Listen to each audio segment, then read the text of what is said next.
Ashwavega news ಜೊತೆ ಮಾತನಾಡೋದಕ್ಕೆ ವಿಪಕ್ಷ ನಾಯಕರಾಗಿರುವಂಥ ಆರ್ ಅಶೋಕ್ ಅವರಿದ್ದಾರೆ. ಅವರೊಟ್ಟಿಗೆ ಮಾತನಾಡಿಸ್ತಾ ಹೋಗೋಣ. ಸರ್, ಇವತ್ತು ಬಿಡದಿಯ ಟೌನ್ಶಿಪ್ ಅನ್ನು ವಿರೋಧಿಸಿ ಬಿಜೆಪಿ ಅವರು ದೊಡ್ಡ ಮಟ್ಟದ ಪ್ರತಿಭಟನೆಯನ್ನು ನಡೆಸ್ತಿದ್ದೀರಾ. ಈ ಹಿಂದೆ ಕೂಡ ಬಿಡದಿಯಲ್ಲಿ ಹೋಗಿ ಪ್ರತಿಭಟನೆ ಮಾಡಿದ್ರಿ, ಈಗ ಇಲ್ಲಿ ಮಾಡ್ತಾ ಇದ್ದೀರಾ ಸರ್. ಯಾವ ಸಂದೇಶ ಕೊಡೋಕ್ಕೆ ಸರ್? ರೈತರ ಪರವಾಗಿ ಬಿಜೆಪಿ ಮೊದಲೂ ಇದೆ, ಇವಾಗೂ ಇದೆ, ಮುಂದೆನೂ ಇರ್ತೀರಿ.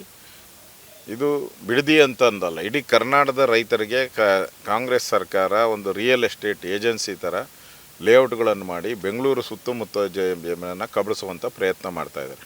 ಇದರ ವಿರುದ್ಧದ ಹೋರಾಟ ಬಿಜೆಪಿ ಪೂರ್ಣ ಮಟ್ಟದಲ್ಲಿ ಆ ರೈತರಿಗೆ ಬೆಂಬಲ ಕೊಡುವಂಥದ್ದು, ರೈತರ ಜಮೀನನ್ನು ಉಳಿಸುವಂಥ ಕೆಲಸ ಮಾಡ್ತೀರಿ. ಸರ್, ಈಗಾಗಲೇ ಸರ್ಕಾರ ದ್ವಂದ್ವ ನೀತಿಯಲ್ಲಿ ಇದೆಯಾ ಅಂತ? ಯಾಕಂದರೆ ಒಂದು ಕಡೆ ಬಂದ್ಬಿಟ್ಟು ನೋಟಿಫಿಕೇಶನ್ ಹೊಡಿಸ್ತಾ ಇದ್ದಾರೆ, ಮತ್ತೊಂದು ಕಡೆ ಬಂದ್ಬಿಟ್ಟು ಸರ್ಕಾರ ಬಂದ್ಬಿಟ್ಟು ಒಂದು ಸಮಿತಿ ರಚನೆ ಮಾಡ್ತೀವಿ, ವರದಿಯನ್ನು ತೆಗೆದುಕೊಳ್ತೀವಿ ಅಂತಿದ್ದಾರೆ. ಎರಡು ರೀತಿಯಾಗಿ ದ್ವಂದ್ವ ನೀತಿ ಯಾಕೆ ಸರ್ ಸರ್ಕಾರದ್ದು ಅಂತ? ಸರ್ ಸರ್ಕಾರದ್ದು ಸರ್ಕಾರದ ದ್ವಂದ್ವ ನೀತಿ ಯಾಕೆ ಅಂತ?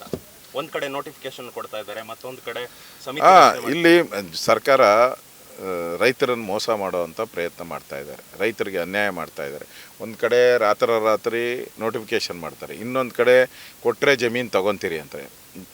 ನೋಟಿಫಿಕೇಶನ್ ಯಾಕೆ ಮಾಡಬೇಕು ಅಂದರೆ ಇದರಿಂದ ಲೂಟಿ ಹೊಡೆಯೋಕ್ಕೆ ಕಾಂಗ್ರೆಸ್ ಅವರು ಮತ್ತು ಈ ಸರ್ಕಾರ ಮಾಡಿರೋ ಪ್ರಯತ್ನ, ಅದರಿಂದ ಇಷ್ಟೊಂದು ರೈತರಿಗೆ ಅನ್ಯಾಯ ಆಗ್ತಾ ಇದೆ, ಪ್ರತಿಭಟನೆ ಮಾಡ್ತಾ ಇದ್ದಾರೆ. ನಾವು ಅವ್ರನ್ನ ಜೊತೆ ಬೀದಿಗಿಳಿದು ಹೋರಾಟ ಮಾಡ್ತೀವಿ. ಸರ್, ಕಾಂಗ್ರೆಸ್ ಅವ್ರು ಹೇಳ್ತಾ ಇರೋದು ಪ್ರಿಲಿಮಿನರಿ ನೋಟಿಫಿಕೇಶನ್ ಆದಾಗ ಈ ರೀತಿಯಾಗಿ ಮುಂದೆ ಬರ್ಬೋದಿತ್ತು, ಬಿಜೆಪಿ ಅವರು ಹೋರಾಟ ಮಾಡ್ಬೋದಿತ್ತು. ಈಗ ಯಾಕೆ ಮಾಡ್ತಾ ಇದ್ದಾರೆ ಬಿಜೆಪಿ JDS ಅನ್ನೋದು? ಪ್ರಿಲಿಮಿನರಿ ಮಾಡಿದಂಥ ಕುಮಾರಸ್ವಾಮಿ ಅವರು ಆಮೇಲೆ ಈ ಪ್ರಾಜೆಕ್ಟನ್ನು ಬಿಟ್ಟಿದ್ದೀನಿ ಅಂತ ಹೇಳಿದ್ದಾರೆ.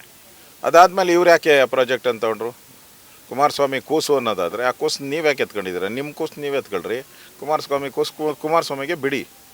ಇದು ನಾವು ಇದರಲ್ಲಿ ಯಾವುದೂ ಪಾತ್ರ ಇಲ್ಲ. ಬಿ ಜೆ ಪಿದು ಯಾವುದು ಒಂದು ಸೈನೂ ಇಲ್ಲ, ನಾವು ಪಾತ್ರನೂ ಇಲ್ಲ.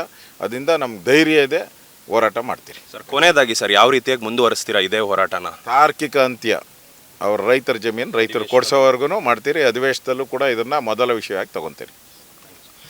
ಎಸ್, ಇದಾಗಿತ್ತು ವಿಪಕ್ಷ ನಾಯಕರಾಗಿರುವಂಥ ಆರ್ ಅಶೋಕ್ ಅವರ ಮಾತುಗಳು. ಕ್ಯಾಮ್ರಾಮನ್ ವಿಕಾಸ್ ಜೊತೆ ಓಂ ವಿವೇಕ್, ಆದಿತ್ಯ ಕಾರ್ಲೇಕರ್, ಅಶ್ವವೇಗ ನ್ಯೂಸ್, ಬೆಂಗಳೂರು.